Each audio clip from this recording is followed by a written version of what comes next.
안녕하세요. 산재박사TV의 백솔비 박찬수 농사입니다. 안녕하세요. 찬수 농사님. 안녕하세요, 솔비 농사님.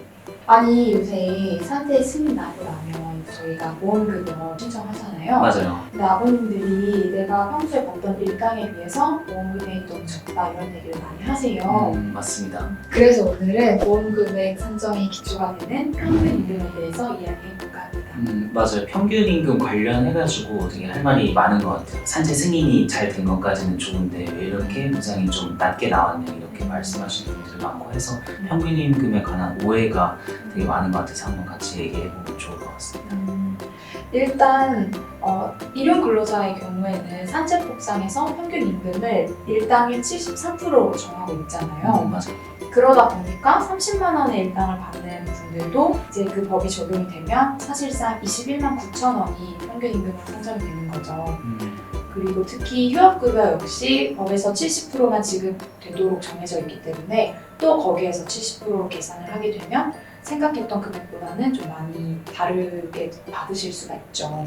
맞아요. 그리고 산재법상에서는 또 특례임금이라는 것도 있는데 사실 특례임금 말고서라도 뭐 이제 근로기준법상 평균임금, 뭐 통상임금 이런 거 관련해가지고 너무 산정할 수 있는 방법이 다양해서 혹시 본인이 보상을 너무 적게 받으신 것 같은 분들은 댓글 같은 걸로 남겨주시면 저희가 좀 답변 드릴 수 있도록 하겠습니다. 지금 좀 대표적인 사례 같은 게 생각나는 게 있는데요. 뭔데요?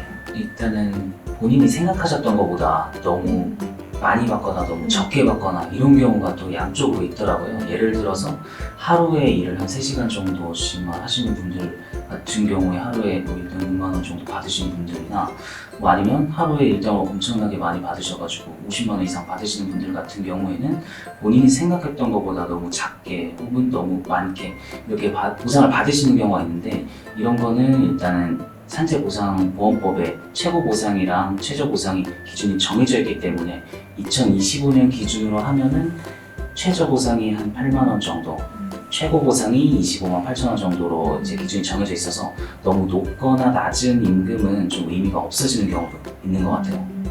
맞아요. 근데 평균 임금 산정 자체가 잘못되는 경우도 있습니다. 맞아요. 그래서 사실 오늘 그걸 말씀드리고 싶어서 영상 찍게 됐는데요. 저 같은 경우에는 평균 임금 정정 신청을 통해서 평균 임금을 증가시켰던 사례를 말씀드릴게요. 네네. 보통은 그 평균 임금의 기초가 되는 일당이 고용보험에 신고된 그대로 잡히는 경우가 많잖아요. 그쵸. 근데 여러 가지 이유로 고용보험 자체가 축소 신고되는 경우들도 있어요. 그래서 아버님께서 나는 평소에 일당으로 30만 원을 받았는데 내 평균 임금이 나 왜 17만 원밖에 안 되냐 이제 이렇게 얘기를 해주셨고 그래서 사업장에 연락을 해서 노무비 지급 명세서를 받아서 그걸 통해서 평균 임금 정정 신청을 했고 결국에 아버님 평균 임금이 22만 원으로 향상되는 사례가 있습니다. 저도 비슷한 사례가 있는데 이분도 건설 일용직 분이세요. 근데 실제로는 3일을 일하셨는데 사업장에서는 6일, 7일로 일한 걸로 좀 길게 신고를 한 거예요. 왜냐면 그렇게 하면 하루 일당이 낮아지니까 좀 세금 같은 부분에서 좀 사업장에서 유리한 부분이 생길 수가 있잖아요.